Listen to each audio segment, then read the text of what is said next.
Okay, అందరికీ నమస్కారం. ఈరోజు ఈ ప్రెస్ మీట్ యొక్క ముఖ్య ఉద్దేశం ఏంటంటే, జనరల్గా ప్రెస్ మీట్ పెట్టే ముందు ముఖ్య ఉద్దేశం ప్రెస్ మీట్ ఉద్దేశం చెప్పి ప్రెస్ మీట్ మొదలు పెడతారు.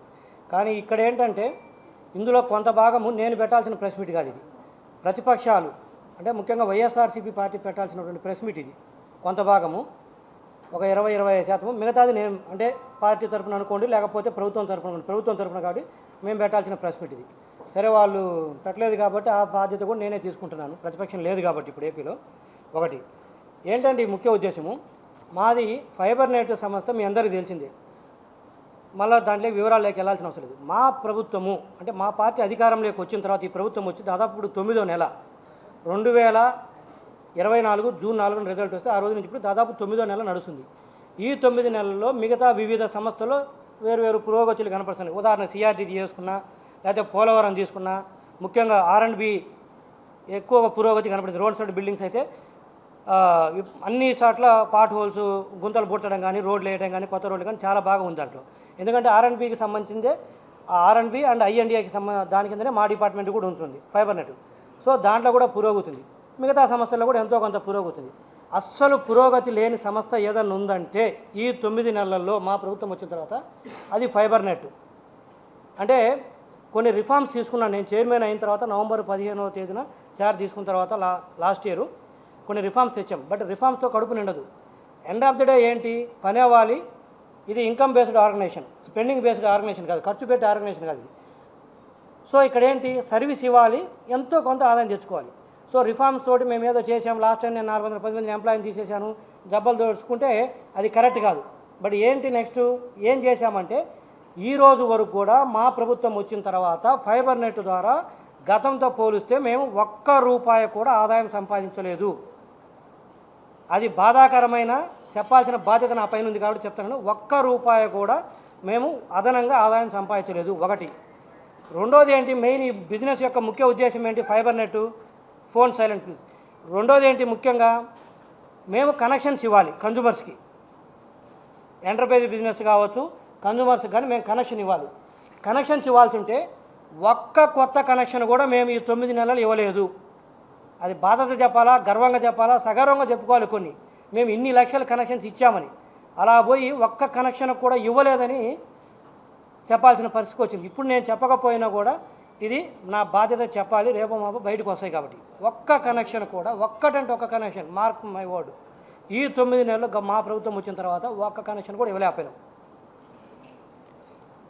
రెండోది వచ్చేసరికి నెట్వర్క్ ఇష్యూస్. అంటే మేము కేబుల్ కనెక్షన్స్ ఇవ్వడమే కాకుండా వీటన్నిటికి కూడా ఈ కేబుల్ రావాలన్నా, ఇంటర్నెట్ బాగా రావాలన్నా నెట్వర్క్ అనేది ఉంటుంది. మాకు 78,000 కిలోమీటర్ల ఆప్టిక్ ఫైబర్ కేబుల్ ఉంటే ఈ ప్రభుత్వం వచ్చిన తర్వాత, మా ప్రభుత్వం వచ్చిన తర్వాత ప్రతిరోజు ఈ మూల ఆ మూల నెట్వర్క్ ప్రాబ్లం ఉంటూనే ఉంది.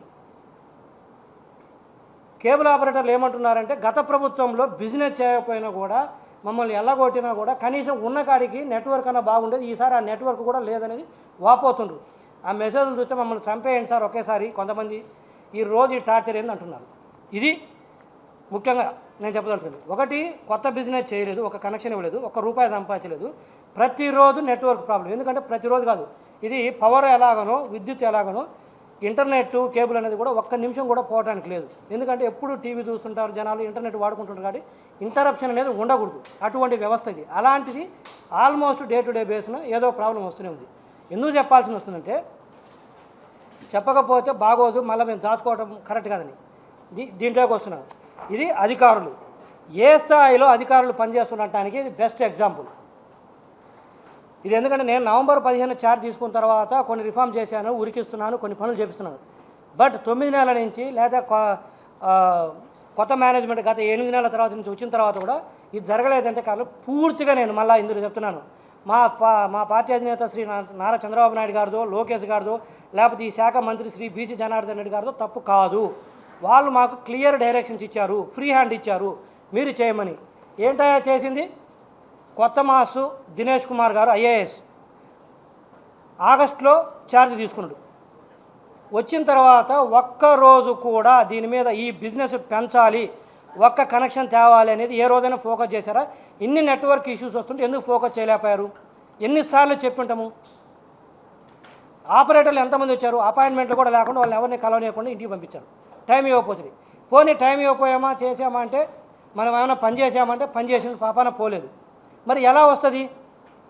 1 నెల 2 నెలలు అంటే ఓకే, 3 నెలలు అంటే ఓకే, 4 నెలలు 5 నెలలు 6 నెలలు 9వ నెల అప్పుడు ఎవరికన్నా జెస్టేషన్ పీరియడ్ అని ఉంటుంది, జెస్టేషన్ పీరియడ్ కూడా దాటిపోయింది ఇది. సో ఏమనాలి? నేనేమంటానంటే వారికి ఒక రైట్ హ్యాండ్, ఒక లెఫ్ట్ హ్యాండ్, ఒక ఫ్రంట్ హ్యాండ్ ఒకరిని పెట్టుకొని ఆర్గనైజేషన్ ఒక్క అడుగు కూడా ముందుకు పోనీయకుండా ఈ విధంగా చేసుకొచ్చారు. అంటే నేను ఏమంటానంటే ఇది ఏమైనా ప్రభుత్వం పైన జరుగుతున్న కుట్ర అనుకోవాలా, వీళ్ళు ఏమైనా బ్లాక్ షీప్స్ అనుకోవాలా, లేదా పాత ప్రీవియస్ మేనేజ్మెంట్ చేతులతో కలిపి అప్పుడు ఎన్నో స్కాములు జరిగినాయి. ఈ ఆర్గనైజేషన్ ఇక చంపేస్తే ఇప్పుడు ఇక చనిపోయినప్పుడు ప్రీవియస్ స్కామ్స్ కూడా వెరిఫై చేయడానికి అవకాశం ఉండదు కాబట్టి ఆ విధంగా ముందుకు వెళ్తున్నారని నాకు డౌట్ వస్తుంది. నేను వైఎస్ఆర్సీపీ పార్టీతో చేతులు కలిపానని నేను అనట్లేదు, పార్టీలకు దీనికి సంబంధం లేదు. నేను అధికార యంత్రాంగం గురించే మాట్లాడుతున్నాను. గతంలో ఉన్న అధికార యంత్రాంగం ఏంటి, ఇప్పుడున్న ఒక 1000 కోట్లు టార్గెట్ పెట్టుకుంటే ఒక 200 కోట్లు 300 కోట్లు తగ్గొచ్చు, లేదా 400 కోట్లు తగ్గొచ్చు, 500 కోట్లు తగ్గొచ్చు. అసలు ₹1 కూడా రాలేదంటే, అసలు టార్గెటే పెట్టకపోతే, అసలు ప్రయత్నాలే లేకపోతే ఏం ఐఏఎస్ ఆయన దినేష్ గారు? Such a youngster. నేను డైరెక్ట్గా పాయింట్ బ్లాంక్లు ఎందుకు చెప్తున్నా అంటే అధికారులు ఇంత లెథార్జిక్గా మా ముఖ్యమంత్రి గారు పదే పదే పదే పదే నెత్తు నోరు కొట్టుకొని చెప్తున్నాడు ఆయన, మీరు విధుల్లో అలసత్వం వహించొద్దు, మీరు విధుల్లో అలసత్వం వహించొద్దు, ఎప్పటికప్పుడు పనులు చేయండి, ఏదైనా ఉంటే మా దృష్టికి తీసుకురండి అని చెప్తే అసలు మొదలే పెట్టకపోతే ఏం చేయాలి? ఇందులో భాగంగా వారు ఎండీగా ఐఏఎస్ అయితే ఉన్నారు, బట్ వారికి చేదోడు వాదోడుగా ఉంటే అసలు బిజినెస్ను ఒక అడుగు కూడా ముందుకు పోనీయకుండా 3 వ్యక్తులు ఉన్నారు. అంటే మిగతా వాళ్ళు కూడా ఉన్నారు, ఇలా 3 అనే కాదు, ఇలా 3 అయితే స్పాట్లో టెర్మినేట్ చేస్తున్నా. ఈడీ హెచ్ఆర్ గారు మేడం ఇమ్మీడియట్గా ఈరోజు ఈ 3 పేర్లు చదువుతున్నాను, వాళ్ళకి ఇమ్మీడియట్గా టెర్మినేషన్ ఇవ్వండి. అఫ్కోర్స్ సబ్జెక్టు 1 మంత్ నోటీస్ ఇవ్వండి, కానీ ఈ రోజు రేపు నాలా ట్రాన్స్ఫర్ చేసుకొని they should not be here. ఒక్క రోజున కూడా ఈ ఆర్గనైజేషన్కి మంచిది కాదు. నోటీస్ అయితే 1 మంత్ పీరియడ్ నోటీస్ ఇవ్వండి, but their services not required today onwards, just నాలా ట్రాన్స్ఫర్. వాడు 3 పేర్లు ఏంటంటే ఒకటి పప్పు సత్యరామ భరద్వాజ గారు, is a chief technology officer. అంటే టెక్నాలజీ ఆఫీసర్ అంటే ఇతను ఈ నెట్వర్క్ మొత్తం ఇతని చేతిలోనే ఉంటుంది. ఇప్పుడు నేను చెప్పే కదా, ప్రతిరోజు ఏదో ఒక సమస్య రాష్ట్రంలో వస్తుందని చెప్పేసి ఇతని చేతిలో ఉండే టెక్నాలజీ ఆపరేషన్స్. రెండోది వచ్చేసరికి గంధంశెట్టి సురేష్ గారు, ఇతని చేతిలో బిజినెస్ హెడ్, ఇతని చేతిలో మొత్తం బిజినెస్ ఉంటుంది. ఇందా చెప్పే కదా, ₹1 బిజినెస్ రాలేదు, ఒక్క కనెక్షన్ కూడా కొత్తది కాలేదు. ఇతని మీద గతంలో కూడా ఆంధ్రజ్యోతి వాళ్ళు రాశారు ఫైబర్ ప్రక్షాళన ఏదని, హరిగారి మీదే కదా రాశాను, ఇదే ప్రక్షాళన ఈ పొద్దు చేస్తాను. అతని మీద పర్టికులర్ అతని పేరుతో రాస్తూ మిగతా ఓవరాల్ కూడా అడిగారు ఫైబర్ ప్రక్షాళన ఏది. వాస్తవం చెప్పాలంటే మాకంటే ముందు, ప్రతిపక్షం కంటే ముందు కూడా హరిగారు ఆ రోజు ఆంధ్రజ్యోతిలో ఫైబర్ ప్రక్షాళన ఏదని చెప్పేసి అడగడం జరిగింది. సో ఈరోజు కొంత ఇంతకుముందు అయింది, ఇప్పుడు కొంత. 3వ వ్యక్తి పేరు మేడం శశాంక్ హైదర్ ఖాన్. ఇతను వచ్చేసరికి ప్రొక్యూర్మెంట్లో ఉంటూ గత మేనేజ్మెంట్లో ఎన్నో అవకతవకలు జరిగితే ప్రొక్యూర్మెంట్లో ఒక్క విషయాన్ని కూడా చైర్మన్గా నాకు ఒక్కరోజు కూడా వచ్చి చెప్పిన పాపాన పోలేదు. విజిలెన్స్ వాళ్ళు చెప్తాను, విజిలెన్స్ వాళ్ళు వస్తే వాళ్ళకు కూడా సహకరించిన పాపాన పోలేదు. ఆ పాయింట్కి వస్తాను. వీళ్ళు 3 మేడం ఇప్పుడు నేను చదివిన పేర్లు, వీళ్ళు 3ని ఇమ్మీడియట్గా ఈ రోజే టెర్మినేట్ చేస్తూ నాలా ట్రాన్స్ఫర్ చేసుకున్న తర్వాత సబ్జెక్టు ఇవ్వండి. వీళ్ళు 3 ఏదైనా అతిక్రమం చేసినా ఏది చేసినా కూడా తదుపరి చర్యలు చాలా కఠినంగా ఉంటాయి, అందులో మొహమాటం ఏం లేదు. ఎవరు ఛార్జ్ చేపించుకున్నా కూడా. శశాంక్ హైదర్ ఖాన్ ఇతను ప్రొక్యూర్మెంట్ డిపార్ట్మెంట్లో అసిస్టెంట్ మేనేజర్. సో ఇది. 3వది ఏంటంటే మీ అందరికీ తెలుసు, నేను డిసెంబర్ 24వ తేదీన ప్రెస్ మీట్ పెట్టి 410 మందిని ఒకే రోజు ఇర్రెగ్యులర్ ఎంప్లాయీస్ అని చెప్పేసి నేను తీసేయడం జరిగింది. గుర్తుంది కదా అందరికీ, మీ అందరికీ, మీడియా వాళ్ళకి. అయితే ఒకసారి చైర్మన్ స్థానంలో ఒక ఆఫీసు డెసిషన్ తీసుకున్న తర్వాత 410 మంది తీసేయమన్న తర్వాత వాళ్ళందరూ ఇర్రెగ్యులర్ ఎంప్లాయీస్, అంటే వాళ్ళకి ఏం నోటీస్ పీరియడ్ కూడా ఇవ్వాల్సిన అవసరం లేదు. ఈ రోజుకి అంటే దాదాపు 2 నెలలు అవుతున్నా కూడా ఈ రోజుకి ఒక్క ఎంప్లాయీని కూడా తీసేసేటట్టుగా అఫీషియల్ ఆర్డర్స్ ఇవ్వలేదు. వాళ్ళందరికీ డిసెంబర్ శాలరీస్ పే చేయడం జరిగింది, జనవరి శాలరీస్ పే చేయడం జరిగింది. ఇప్పుడు మళ్ళీ ఫిబ్రవరి కూడా ఈరోజు ఇంకా 10 రోజులు ఉంటే ఈ నెల కూడా అయిపోతుంది, ఈ నెల కూడా శాలరీస్ పే చేయాలి. ఎందుకంటే నేను ఇన్స్ట్రక్షన్స్ ఇచ్చినా కూడా అఫీషియల్గా అధికారులు ఆర్డర్స్ ఇవ్వకపోతే, అది ఎండీ గారు కావచ్చు లేదా ఈడీ హెచ్ఆర్ కావచ్చు, ఆ రోజున ఈడీ హెచ్ఆర్ ఇవ్వకపోతే అది అఫీషియల్గా వాళ్ళు ఉన్నట్టే లెక్క. సో ఈరోజు జీతాలు పెద్దారు, దాదాపు ₹1.5 కోటి ఎవడికి పుట్టిన దండగా ఇది.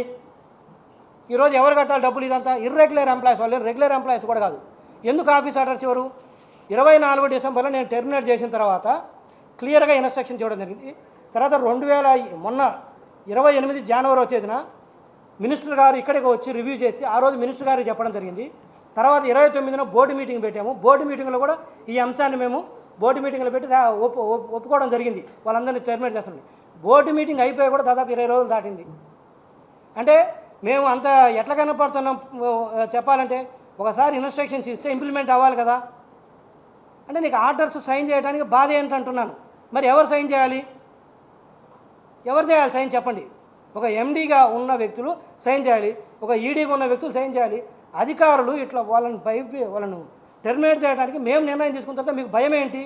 భయమా? లేదా వాళ్ళు ఏమన్నా వాళ్ళతో చేతులు కలిపారా? లేదా ప్రీవియస్ మేనేజ్మెంట్తో రిక్రూట్ చేసిన ఎంప్లాయీస్ కాబట్టి వీళ్ళందరూ వాళ్ళు చెప్తే ఆపారా? కారణాలు అయితే నాకు తెలియదు. ఈరోజు కూడా వాళ్ళు సంస్థలో ఆన్ రికార్డ్స్లో ఉన్నారు, పనిచేస్తున్నా ఎక్కడ ఉన్నారో నాకు తెలియదు. ఎందుకంటే అప్పటికే తెలియదు, ఇప్పుడు ఎలా తెలుస్తారు? సో ఎందుకు చేయలేదు? దీనికి సమాధానం చెప్పాలి. సో ఇదొకటి. దానికి మించి ఇంకొకటి ఏంటంటే, మాకు జిఎస్టీ ఇష్యూ ఒకటి వచ్చింది. ఎంత దారుణం అంటే, జిఎస్టీలో 2 దశలు ఉంటాయి. ఒకటి ఇన్వెస్టిగేషను, 2 అడ్జుడికేషన్ అంటారు. అంటే మన పోలీస్ డిపార్ట్మెంట్లో ఇన్వెస్టిగేషన్, తర్వాత ఛార్జ్ షీట్ ఫైల్ చేసిన తర్వాత కోర్టు ట్రయల్ ఉంటుంది.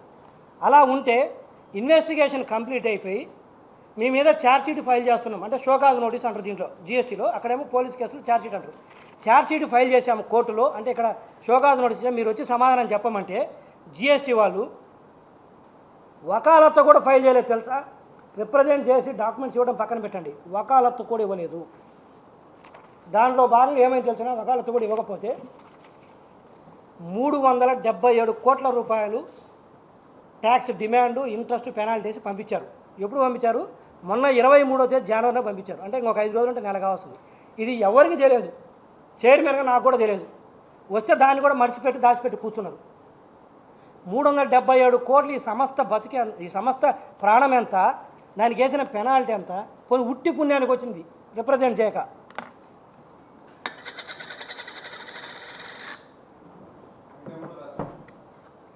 $377 కోట్లు వస్తాయి. అంటే దీని అర్థమైందంటే, ఛార్జ్ షీట్ ఫైల్ చేసిన తర్వాత కోర్టుకు పోయి సమాధానం చెప్పకపోతే ఏమవుతుంది, కోర్టు వాళ్ళు 6 వేసేస్తారు కదా. అలానే మాకు షోకాజ్ ఇచ్చిన తర్వాత అడ్జుడికేషన్ అటెండ్ కాకపోతే 377 కోట్ల రూపాయలు పెనాల్టీ వేశారు. 23 జనవరిలో వస్తే నాకు ఇంతవరకు చూపించలేదు.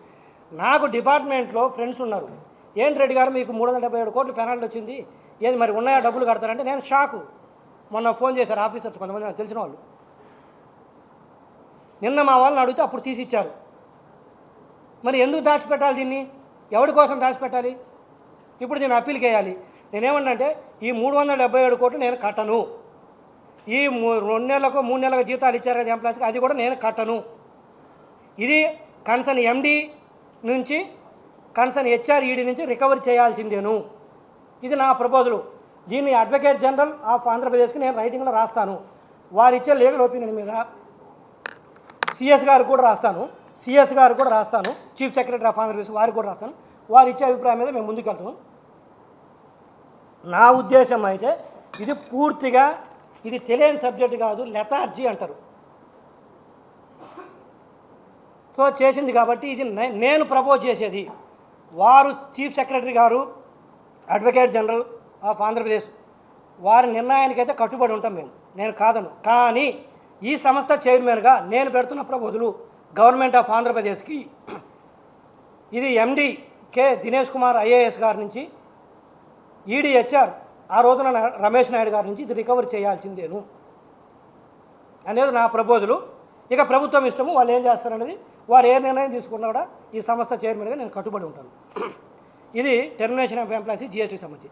ఇంకోటి ఏంటంటే, నేను నవంబర్ 15 ఛార్జ్ తీసుకున్న తర్వాత ఇన్కమ్ ట్యాక్స్ ఫైలింగ్లు చేయించలేదు. 31 అక్టోబర్కి ఇన్కమ్ ట్యాక్స్ ఫైలింగ్ చేయించాలి.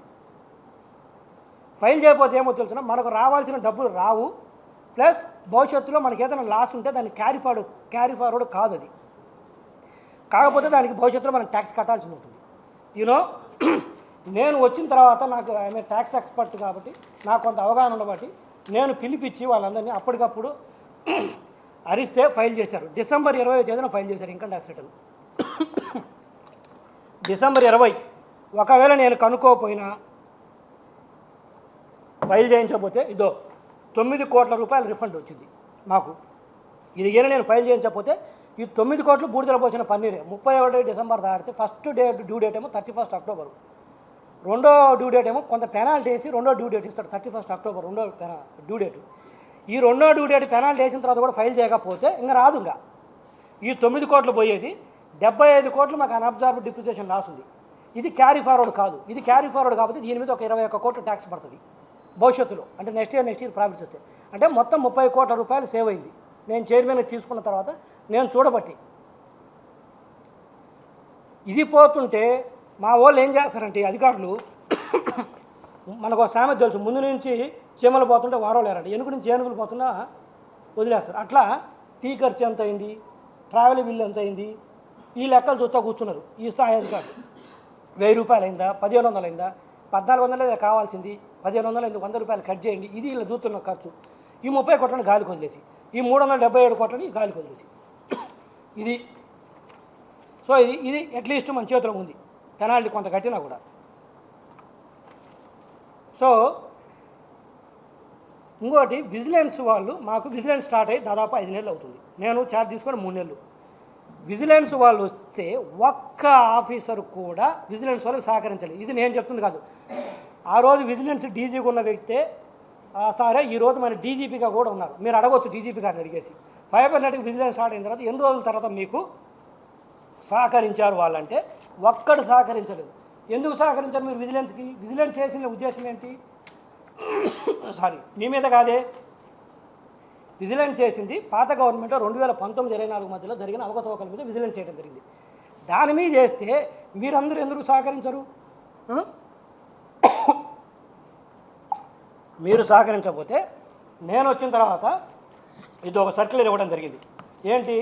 మీరు అందరూ కూడా కంపల్సరీ విజిలెన్స్ వాళ్ళకి సహకరించాలి, సహకరించకపోతే మీ ఉద్యోగాలు తీసేస్తానని చెప్పి నేను గట్టిగా చెప్తే అప్పుడు నేను లెటర్ రాస్తే సర్క్యులర్ ఇస్తే అప్పుడు వీళ్ళందరూ మొదలుపెట్టారు సహకరించడం. అప్పటిదాకా సహకరించలేదు. నేను చెప్పేది అబద్ధం అయితే వీరు విజిలెన్స్ ఇప్పుడు మన డీజీపీ గారిని అడగొచ్చు, ఇక్కడ ఉన్న విజిలెన్స్ ఐఓ ఇన్వెస్టిగేషన్ ఆఫీసర్స్ ఉన్నారు, వాళ్ళని అడగొచ్చు, మీరు ఎవరినైనా అడగండి, కనుక్కోండి ఎందుకు సహకరించారు మీరు విజిలెన్స్ కండి. రెండోది, విజిలెన్స్ వాళ్ళు కొంత పాత వెండర్స్ మీద కొంత డౌట్ ఉండి పేమెంట్లు చేయొద్దని చెప్పేసి రిటర్న్గా రాసిచ్చారు. వాళ్ళు రాసిచ్చింది రిటర్న్గా రాసిచ్చారు విజిలెన్స్ వాళ్ళు లెటర్స్. రిటర్న్గా రాసిస్తే 60 కోట్ల రూపాయల పేమెంట్ జరిగింది. బీయింగ్ ఏ ఎగ్జిక్యూటివ్గా నేను దాన్ని సమర్థిస్తాను, ఎందుకంటే పేమెంట్ జరగకపోతే కొంత ప్రాబ్లం అవుతుంది నాకు తెలుసు. కానీ విజిలెన్స్ వాళ్ళు ఒక దాని మీద డౌట్ ఉంది, పేమెంట్ స్టాప్ చేయమన్నప్పుడు ఏం చేయాలి? ఆఫ్ చేయాలి, లేదా వాళ్ళని కన్విన్స్ చేసి పర్మిషన్ తీసుకొని పే చేయాలి. కానీ ఇది చేయకపోగా పేమెంట్ చేస్తే దాని అర్థం నేను అగెనిస్ట్ కాదు పేమెంట్ చేయడానికి, వెండర్స్కి చేయాలి, పనులు ఆగిపోతాయి, నేను కాదన్ను. ఒక్క నిమిషం. సో ఇది ఒక పాయింట్. పేమెంట్ చేయడం జరిగింది. ఎలా పేమెంట్ చేస్తారు? నేను ఈ 60 కోట్లను కూడా వాళ్ళ నుంచే రికవర్ చేయాలని ఆంధ్రప్రదేశ్ ప్రభుత్వానికి నేను చెప్తున్నాను. తర్వాత వాళ్ళ ఇష్టం, నాకు సంబంధం లేదు. ఏ నిర్ణయం తీసుకుంటారనేది వాళ్ళ ఇష్టం. ఎందుకంటే విజిలెన్స్ నుంచి పర్మిషన్ లేకుండా చేశారు. పే చేయొచ్చు విత్ సబ్జెక్ట్ పర్మిషన్. రెండోది వచ్చేసరికి మీ అందరూ తెలుసు, వ్యూహం సినిమా గురించి మన కంప్లైంట్ వస్తే, వ్యూహం సినిమా గురించి వస్తే నేను వాళ్ళకు నోటీసులు ఇవ్వడం జరిగింది. 15 రోజుల లోపు డబ్బులు పే చేయమన్నాను, ఇవ్వలేదు. తర్వాత మేము చేయాల్సిన కర్తవ్యం ఏంటి? ఎఫ్ఐఆర్ కంప్లైంట్ చేయాలా? నేను ఎఫ్ఐఆర్ కంప్లైంట్ చేయాలని complaint copy being an advocate నేనే ఓన్గా డ్రాఫ్ట్ చేసి పెడితే సైన్ చేయరు వీళ్ళు అధికారులు. కంప్లైంట్ మీద నేను చేయకూడదు కదా, కంప్లైంట్ మీద సైన్ చేయాల్సింది ఎవరు? అధికారులే కదా. అధికారులు సైన్ చేయరు. ఎవరిని కాపాడదామనుకుంటున్నారు? అప్పుడు ఈ ఫైబర్ నెట్ ఎలా తయారు చేశారంటే ఏనుగు లెక్క ఉన్న ఫైబర్ నెట్ని పీనుగు లెక్క తయారు చేసి పడేశారు. ఆల్రెడీ వాళ్ళు ఏనుగు లెక్క ఉన్న ఫైబర్ నెట్ని పీనుగు లెక్క తయారు చేసిపోతే ప్రీవియస్ మేనేజ్మెంట్ ఈ ఆ శవాల మీద పేలాలు ఏరుకోవడం అంటే ఇదే ఇల్లు. ఇప్పుడున్న మేనేజ్మెంట్, ఇప్పుడున్న అధికారులు మా సంస్థలో ఏంటిది? వీటన్నిటికీ రెండోది వచ్చేసరికి నేను చైర్మన్ అయిన తర్వాత నాకు బుక్స్ ఆఫ్ అకౌంట్స్ చూపించమని నేను అడిగితే ఈ రోజుకు నాకు బుక్స్ ఆఫ్ అకౌంట్ చూపించలేదు. నాకు బుక్స్ ఆఫ్ అకౌంట్ చూపించినా కూడా చాలా వరకు కొన్ని సమస్యలు పరిష్కారం అయింది. నేను అడిగితే మీకు బుక్స్ ఆఫ్ అకౌంట్ చూపించాల్సిన అవసరం లేదంటారు. అసలు బుక్స్ ఆఫ్ అకౌంట్స్ ఇవ్వాల్సిందే చైర్మన్కి. బుక్స్ ఆఫ్ అకౌంట్స్ ఏజిఎం నడిస్తే వచ్చి సబ్మిట్ చేసేదే మొత్తం పిన్ టు పిన్ తీసుకొచ్చి సబ్మిట్ చేయాల్సిందే చైర్మన్కి. అయితే చైర్మన్కి బుక్స్ ఆఫ్ అకౌంట్స్ ఇవ్వమంటారు అంటే ఏం దాద్దామని, ఎవరిని కాపాడదామని? మీరందరూ ఒక ఐఏఎస్ స్థాయిలో, ఒక డిప్యూటీ కలెక్టర్ స్థాయిలో మీరు చేసే పని ఇదా? మా దగ్గర ఎండీగా ఐఏఎస్ ఉంటారు, ఈడీలుగా డిప్యూటీ కలెక్టర్స్ ఉంటారు. ఒక ఐఏఎస్ ఒక డిప్యూటీ కలెక్టర్ చేసే పనులు ఇవి.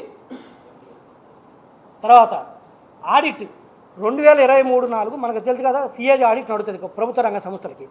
2023-24 ఆర్థిక సంవత్సరానికి ఇంతవరకు ఆడిట్ స్టార్ట్ కాలేదు. 2024-25 కూడా ఇంకొక నెలలో పూర్తవుతుంది, దీనికి కూడా స్టార్ట్ కావాల్సింది. 2023-24 స్టార్ట్ కాకపోతే ఇదిగో సుబ్బారాయుడు గారు అని చెప్పేసి దీనికి ఆడిటర్స్ వాళ్ళు, సుబ్బారాయుడు గారు CAG auditors, P Subbarayudu and co chartered accountants auditors 3 సార్లు లెటర్స్ రాశారు. మేము వచ్చి మీకు ఆడిట్ చేస్తాము, మీరు బుక్స్ ప్రొవైడ్ చేయండి, మీ స్టాఫ్ను అందుబాటులో ఉంచమని 1 కాదు 2 కాదు 3 సార్లు లెటర్ రాస్తే కనీసం వాళ్ళకు ప్రొవైడ్ చేయడం పక్కన పెట్టి రిప్లై కూడా దిక్కు లేదు. ఏది 2023-24 ఆర్థిక సంవత్సరానికి వాళ్ళు ఆ సంవత్సరానికి 3 సార్లు రాస్తే దిక్కు లేదు రిప్లై. 24-25 కూడా అయిపోని వస్తుంది ఇంకొక నెలలో. ఇది పరిస్థితి. ఇంకా అంటే ఒక పక్క బిజినెస్ చేయట్లేదు, ఒక పక్క కంప్లైన్సెస్ ఫాలో కావట్లేదు, ఒక పక్క ఉన్న బిజినెస్ ఏదో అది చెప్పా కదా కొద్దిగా గొప్ప కనెక్షన్స్ 4.5 లక్షల కనెక్షన్స్ ఉన్నాయి, పోనీ వాళ్ళనన్నా ఉంచుకుందామంటే దానికి నెట్వర్క్ ఇష్యూస్ ప్రాబ్లం అవుతుంటే సాల్వ్ చేయరు. నేను వ్యక్తిగతంగా personal energy secretary Shri Vijayanand గారికి దగ్గరికి వెళ్ళి నేను కూర్చొని అడిగితే కొన్ని రోజులు ప్రాబ్లం సాల్వ్ చేశాడు. బట్ ఎవరు వెళ్ళాలి, ఎండీ స్థాయిలో ఐఏఎస్ కూర్చొని సెటిల్ చేయాల్సిన అంశం ఇది. నేను పోయి సార్కు నా చేత వ్యక్తిగతంగా పరిచయం కాబట్టి ఇంటికి పోయి మాట్లాడితే కొంత ఇష్యూ సార్ట్అవుట్ చేశారు, లేకపోతే ఇంకా వేరే విధంగా ఉండేది, కొలాప్స్ అయ్యేది. ఇది కూడా మీరు విజయానంద్ గారిని అడగవచ్చు, ఇదేం నేనేం మీడియా కోసం చెప్తున్నాను. వారి ఇంటికి వెళ్ళి మరీ రిక్వెస్ట్ చేసుకున్నాను.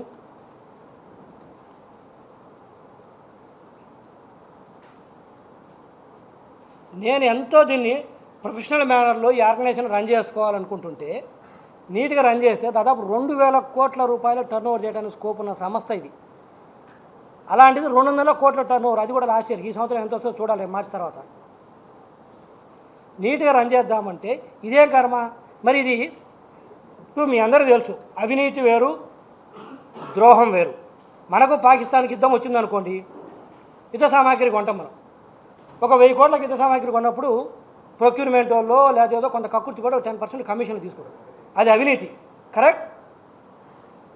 అసలు యుద్ధ సామాగ్రి కొనకుండా ఈడ ఒక 100 కోట్ల కమిషన్, పాకిస్తాన్ వాడు వచ్చేసి నువ్వు కొనొద్దు, నీకు ఒక 150 కోట్ల కమిషన్ ఇస్తానంటే ఆ 150 కోట్ల కమిషన్ తీసుకొని అసలు మెటీరియల్ కొనవు, యుద్ధ సామాగ్రి కొనకపోతే అది ద్రోహం.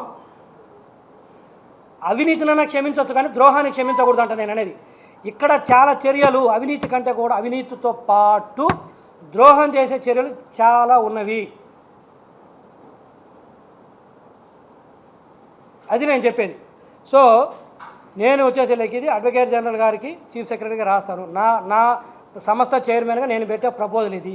ఇంత లెథార్జీ, ఇంత లెక్కలేనితనము, ప్రభుత్వ సొమ్ము అంటే ప్రజల సొమ్ము అంటే నాది కాదు కాబట్టి, నాకు అనవసరం కాబట్టి నేను ఎట్లనైనా ఉంటాను, నన్ను అడిగేవాళ్ళు లేడు, మాకు రెమెడీస్ ఉన్నవి, ఇమ్యూనిటీ ఉంది మాకు అధికారులకి, మా ఇష్టం వచ్చినట్టు బిహేవ్ చేస్తాము అని చేస్తానంటే నేను చేసేది ఏం లేదు. మీకు ఉన్నాయి remedies, but at the same time along with your remedies మీకున్న గౌరవంతో పాటు మీకు బాధ్యతలు కూడా ఉన్నవి. అది గుర్తుపెట్టుకోవాలి. ముఖ్యమంత్రి గారు పదే చెప్తున్నది మీరు పాటించాలి. ఇది నా సంస్థకు సంబంధించింది, మిగతా సంస్థల గురించి నేను మాట్లాడలేదు. కానీ ఈరోజు ఇలా నేను చెప్పిన ఇన్కమ్ ట్యాక్స్ జిఎస్టీ ఇష్యూలు చాలా ఇటలు ఉన్నాయి, పట్టించుకోవట్లేదు. మరి ఎందుకు ఇంతగా దిగజారుతున్నా నాకు అర్థం కావట్లేదు. సో ఇది నేను చెప్పేది. మీరు ఏదన్నా దీని మీద ప్రశ్నలు అడగదలుచుకుంటే అడగవచ్చు.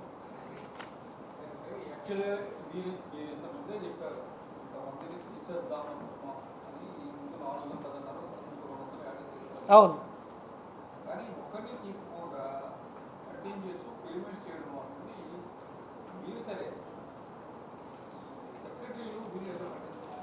అదే నేను చెప్పేది. అధికారుల్లో అంటే ఇది నేను లెథార్జీ కూడా అనను, అంటే ప్రజలు కట్టే డబ్బులు అంటే లెక్కలేనితనమంటాను. ఇది లెథార్జీ అంటే బద్ధకం, అంటే వాళ్ళ పనులు ఆగట్లేదు కదా నేను అనేది. వాళ్ళ పనులు అన్నీ చక్కదిద్దుకుంటున్నారు కదా, ఏది కావాలన్నా కూడా వాళ్ళ దగ్గరకు వచ్చేసేట్లేకి విధులే ఏది ఉన్నా కూడా టక అయిపోతాయి. అంటే ఇది లెథార్జీ మించి అంటున్నాను. ప్రజల పనులు, ప్రజల డబ్బులు అంటే లెక్కలేనితనం. మన డబ్బు అంటే రూపాయి అయినా కూడా జాగ్రత్త లెక్కలు చూసుకుంటాం. అదే నేను అందుకనే కదా అవినీతి వేరు ద్రోహం వేరు, అంటే ప్రభుత్వం మీద జరుగుతుంది కాబట్టి it's a plotting against government. రాజద్రోహం ఏది? తెలియనితనాన్ని క్షమించవచ్చు, అవినీతిని కూడా సరే ఈరోజు ఉంది ఎంతో కొంత ఉంది కాబట్టి ఏదో అనుకుందాం, బట్ ఇది రాజద్రోహమే, బద్ధకము, అవినీతి కూడా. ఇది చెప్పా కదా ఇందాక పాకిస్తాన్ ఇండియా ఎగ్జాంపుల్, మీరు బిట్వీన్ ద లైన్స్లో అర్థం చేసుకోవాలి. అది నేను ఏజీ గారికి ఇద్దరికి రాస్తానని చెప్పా కదా నేను. ఇది ఇప్పుడు నేను చెప్పా కదా, ఇప్పుడు మీ దగ్గర నేను 10 రూపాయలు తీసుకొని 1 రూపాయి కమిషన్ తీసుకొని నేను బిజినెస్ ఇవ్వటం వేరు. అసలు నీ దగ్గర నేను పక్కోడికి నా బిజినెస్ అమ్మేసుకొని మీ దగ్గర అసలు నాకు రావాల్సిన బిజినెస్ డైవర్ట్ చేస్తే 1 రూపాయి బిజినెస్ లేదు కదా, దాన్నే రాజద్రోహం అంటా నేను అనేది. నా ఇంట్లో దీన్ని వేరే ఇంట్లో పని చేయడం ఏంటండి? నువ్వు ఎంతో కొంత పని చేయడా చేశామని చేశాను కాబట్టి ఈరోజు మీడియా ముందుకు వచ్చాను సార్. క్లియర్గా నేను చెప్పా కదా, 1 రూపాయి బిజినెస్ రాలేదు, 1 కనెక్షన్ రాలేదని నేను చెప్తాను కదా. It is there on record. ఇది నేనేదో చెప్తే బుక్స్లో ఉంటాయి కదా ఎన్ని కొత్త కనెక్షన్స్ వచ్చినాయి. కొత్త కనెక్షన్ రావాలంటే మేము కొత్త సెటప్ బాక్స్ కొంటేనే కదా వచ్చేది. లేదు, అవును అదే కదా చెప్పేది, మరి కొనలేదని కదా, అందుకనే కదా ఒక్కటి కూడా రాలేదనేది బిజినెస్. పోనీ కేబుల్ ఆపరేటర్స్, ఇంకొక విషయం చెప్పాలి మీకు, కేబుల్ ఆపరేటర్లని చాలామంది 2019 తర్వాత వైసీపీ గవర్నమెంట్ వచ్చిన తర్వాత ఈ కేబుల్ ఆపరేటర్లందరినీ వాళ్ళ మనసులకు మార్చుకున్నారు. వాళ్ళు ఏదో టీడీపీ వాళ్ళని అజంప్షన్ తోటి, బిజినెస్ వాళ్ళు వ్యాపారస్తులండి, మార్చుకున్నారు. తర్వాత ఈ గవర్నమెంట్ వచ్చిన తర్వాత వాళ్ళు సరిగ్గా చేయలేదు. ఎందుకంటే ఆ రోజు ఉన్న 19-24 రోజుల మేనేజ్మెంట్ సరిగ్గా చెప్పే కదా, 12 లక్షల కనెక్షన్స్ మొత్తం పడిపోయినాయి, 4.5 లక్షలు పడిపోతే అవన్నీ ఖాళీలు ఉంటే ఇప్పుడు ఆ పాత కేబుల్ ఆపరేటర్లు వచ్చి సార్ వాళ్ళు చేయట్లేదు, కొద్దిగా గొప్ప కొన్నో చేస్తున్నా, సరిగా చేయట్లేదు, అప్పుడు మాది ఒరిజినల్ బిజినెస్ అగ్రిమెంట్లో మా పేరుతో ఉన్నవి మాకు ఇవ్వండి సార్ అని చెప్పులు అరిగే లెక్క మా ఆఫీస్ చుట్టూ తిరుగుతుంటే నేను ఎండార్ చేస్తే ఒక్కళ్ళకి 1 కనెక్షన్ ఇవ్వలేదు. మేము పెట్టుబడి పెట్టుకుంటాం, మేము బాక్సులు కొనుక్కుంటాం, మేము కేబుల్ వేసుకుంటాము అని చెప్పి వాళ్ళు తిరుగుతున్నా కూడా ఆల్రెడీ మా దగ్గర ఉన్నవి ఎగ్జిస్టింగ్ బిజినెస్, కస్టమర్స్ ఉన్నారు, బాక్సులు ఉన్నవి, పాన్లు ఉన్నవి, కేబుల్ ఉంది, మొత్తం అడిగింది. మీరు ఓన్లీ 1 పర్మిషన్ అడిగింది, 1 పర్మిషన్ అడిగితే ఇట్లా నిలబెట్టి నీకు ఏందంత తొందర పో బయటికి, ఇదే మన కేబుల్ ఆపరేటర్ల పట్ల ప్రవర్తించిన తీరు, ఇక్కడున్న అధికారులు చేసిన పని. కూర్చోబెట్టి కూడా నిలబెట్టి నీకేంటి తొందర, ప్లాట్ఫామ్ ఛానల్తో ఉంటాయి మా దాంట్లో, నెలకు 2 లక్షలు 3 లక్షలు వస్తాయి. వాళ్ళు వచ్చి కాళ్ళు అదే చెప్పులు అరిగిపెట్టడు తిరుగుతుండ్రు. మాది యాడ్ చేసుకోండి, ఒక మూలలో పడి ఉంటుంది, 2 లక్షలు నెలకి ఇస్తామంటే దాన్ని యాడ్ చేయరు. ఏదనంటే కమిటీలు వేయాలంటారు, ఏదేదో బ్యూరోక్రసీలో ఉన్న అన్నీ చేసుకొచ్చి ఇక్కడ పెట్టేసి పని అయితే కాకుండా చేశారు. నాకేంటి బీయింగ్ ఏ పొలిటికల్ ఎగ్జిక్యూటివ్గా నాకు కావాల్సిన పని, మీరు పేపర్ వర్క్ మీరు ఏం చేసుకుంటే చేసుకోండి, డిలే అయితే నాకు టైం బై చేయండి నా దగ్గర. ఇదో సార్ మీరు చెప్పారు ఈ నెల 1 లక్ష కనెక్షన్లు చేయమన్నారు, 1 లక్ష కనెక్షన్లు చేయాలంటే నెల పట్టదు, నాకు 2 నెలలు పడుతుంది, టైం బై చేయి, 3 నెలలు పడుతుంది, 4 నెలలు పడుతుంది, బై చేయి టైము, పెట్టు పేపర్ మీద టైం ఇస్తాము, మంత్రి గారిని అడగండి, నన్ను అడగండి. అరే మంత్రి గారు పెట్టినంత టైం కూడా మా అధికారులు దీని మీద పెట్టకపోతే బీసీ జనార్దన్ రెడ్డి గారు మంత్రిగా ఉంటూ ఆయన కింద ఇలాంటి కార్పొరేషన్స్ ఒక 6-7 ఉంటూ R&B ఉండి ఆయన పెట్టినంత సమయం కూడా మా అధికారులు దీని మీద పెట్టలేదు. It is on record, it is on minutes. ఒక మంత్రిగా పెట్టిన టైం ఒక కార్పొరేషన్ మీద నన్ను వదిలేసేయండి చైర్మన్, నేను ఎప్పుడు ఇక్కడే ఉండే కాబట్టి నేను I should not compare with. ఒక మంత్రి గారు పెట్టిన టైము, మంత్రి గారు కాదండి చీఫ్ మినిస్టర్ గారు పెట్టినంత టైం కూడా పెట్టలేదండి వీళ్ళు. ఇంకా చెప్పాలంటే మా సారే 2-3 సార్లు ఆ కుప్పం పోయినప్పుడు ఇప్పుడన్నా మాట్లాడారు, నేను ఇంటింటికి ఇస్తాను, ప్రతి కూడల్లో హాట్స్పాట్ పెట్టిస్తాను. ముఖ్యమంత్రి గారు పెట్టినంత సమయం కూడా వీళ్ళు పెట్టలేదు. రావాలి ఇన్వెస్టిగేషన్, నేను ఐ విల్ ఆస్క్. ఇప్పుడు విజిలెన్స్ నడుస్తుంది, విజిలెన్స్ వాళ్ళు త్వరలో రిపోర్ట్ ఇస్తారు. తర్వాత నేను ఎందుకంటే సబ్జెక్టు ఏజీ గారి పర్మిషన్ అండ్ సిఎస్ గారి పర్మిషన్ అని చెప్పా కాబట్టి వాళ్ళు నిర్ణయం మీద ఆధారపడి ఉంటుంది. వాళ్ళు సిఐడి కాల్ఫర్ చేస్తారా, కుమ్మక్కయ్యారా, లేకపోతే ఈ సంస్థను ముంచేసి 3,000 కోట్ల దాకా ఆస్తులు ఉన్నాయి, దీన్ని పావులాగా 10 రూపాయలకు అమ్ముకొని పోయి తద్వారా పాత కేసులు కూడా మాఫీ చేయించవచ్చు. సంస్థ ఉంటే పాత వాటి మీద వెరిఫికేషన్ ఉంటుంది. సంస్థ కుప్పకూలితే ఇక పాత లేదు కొత్త లేదు. It's not about YCP TDP. ఇక్కడ నేను I'm talking about purely previous management and current management, that's all. It's not about political పార్టీస్కి సంబంధం లేదు. ఇన్ఫ్యాక్ట్ చెప్పాలంటే జగన్మోహన్ రెడ్డి గారు కూడా ప్రీవియస్ ఇలాంటి మేనేజ్మెంట్ పెట్టుకొని నష్టపోయాడు తను కూడా. ఇది నేను పార్టీల పరంగా చెప్పట్లేదు, ఒక గవర్నమెంట్ పరంగా చెబుతున్నాను. ఎవరన్నా ఉండని ఆ రోజు ఆయన టైంలో బెనిఫిట్ పొంది కూడా ప్రజలకే కదా వచ్చేది, సంస్థ కాబట్టి చెబుతున్నాం. ఇవన్నీ పార్టీల అంశాలు పక్కన పెట్టి. సో అది నేను చెప్పదు. Any questions? యా, నేను వచ్చిన తర్వాత క్లియర్గా ఒక సర్క్యులర్ ఇచ్చాను నేను. ఏమనంటే మీరు కింద సహకరించకపోతే మిమ్మల్ని అందరి నుంచి ఉద్యోగాల నుంచి తీసేస్తానని చెప్పేసి నా పేరుతోటి చైర్మన్ హోదాలో ఇదో 12/12/2024 తేదీన నేను సర్కిల్ ఇచ్చిన తర్వాత స్టార్ట్ అయింది రావటం అందరూ నెట్వర్క్ మేనేజర్సు, మార్కెటింగ్ మేనేజర్సు, ఇక్కడ ఉన్న జిఎంలు, ఈడీలు. అంతెందుకు మా ఎండి గారు ఒక్కసారైనా కలిసారేమో అడగండి విజిలెన్స్ వాళ్ళని. ఒక్కసారి ఇన్ జనరల్గా ఏదైనా ఎంక్వైరీ చేస్తే వాళ్ళు వచ్చిన తర్వాత పిలిచి మేము మీకు పూర్తిగా సహకరిస్తాము, మీకు ఏమేమి కావాలని చెప్పాలి. ఒకసారి కూర్చోవాలి, ఒకసారి మీటింగ్ పెట్టి ఆఫీసర్ తోటి మిగతా ఎంప్లాయీస్ తోటి చెప్పాలి. ఏమని, ఇదిగో విజిలెన్స్ ఎంక్వైరీ నడుస్తుంది, ఇది మన మీద కాదు గత ప్రభుత్వంలో జరిగిన అవకతవకల మీద నడుస్తుంది, మనం పూర్తిగా సహకరించాలి, వాళ్ళు ఏది అడిగినా ఇవ్వండి అని చెప్పాల్సిన వ్యక్తి ఒక్కరోజు కూడా వాళ్ళకి కనపడలేదు. It is on record. ఉంటే మినిట్స్లో చేయమనండి, లేకపోతే డీజీపీ గారిని చెప్పానండి, వాళ్ళకే రిపోర్ట్ చేస్తారు కదా, లేకపోతే ఐఓ గారిని చెప్పానండి. ఇట్ ఈజ్ నేను మాట్లాడింది బ్రదర్, ప్రతిదీ కూడా ఆన్ రికార్డు ఉంది, ఏది గాలి పోగే చెప్పలేదు. నాకు ఈ సంస్థలో ఏ అధికారులపైన కానీ ఏ ఉద్యోగస్తులపై కానీ వ్యక్తిగతంగా ఎటువంటి దేశాలు లేవు, పూర్తిగా ప్రొఫెషనల్గా రన్ చేయాలన్న ఉద్దేశంతో నేను చెప్తున్నాను. ఇది చెప్పకపోతే ఈరోజు ఇది బయట వాళ్ళకు తెలియదు.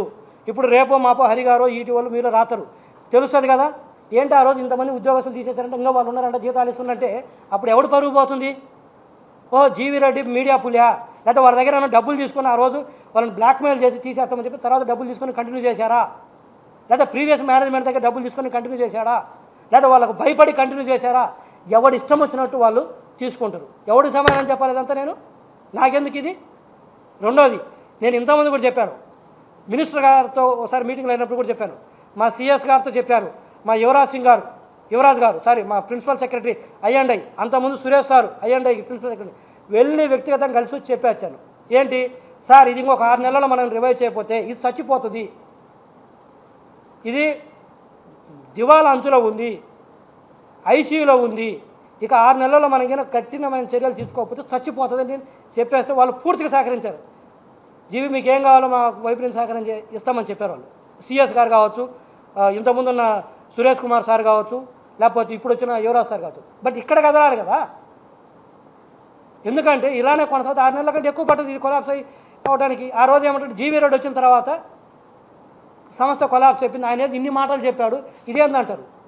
రెండోది, ఈరోజు నెట్వర్క్ కేబుల్ ఆపరేటర్లు కూడా నాకు మెసేజ్లు పెట్టి, సార్ మీరు వచ్చిన తర్వాత నెట్వర్క్ పాడైపోయింది, ఇంతకుముందు బ్రహ్మాండంగా ఉండేదంటుంది. వాళ్ళకి ఇవన్నీ తెలియదు కదా ఏం జరుగుతుందనేది కేబుల్ ఆపరేటర్లకి.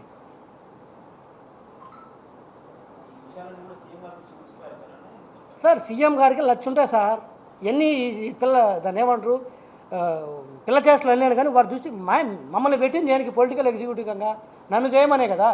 నేను పోయి సీఎం గారికి చెప్పి ఇంకా రోజు కూర్చుంటే వారు సార్ ఎన్ని చూస్తాడు? ఎన్ని కార్పొరేషన్, ఇలాంటి 60 కార్పొరేషన్లు, 25 మినిస్ట్రీలు, ఆయన కింద 200 హెచ్ఓడీలు, ఒక పక్క పార్టీ, ఎన్ని చూసుకుంటాడు ఒక వ్యక్తి. It is my responsibility, either have to do or have to exit. నేను చేయటమా లేకపోతే నేను వెళ్ళిపోవటం, అంతే. చేయించుకోవడం చేత కదా నేను వెళ్ళిపోవాలి.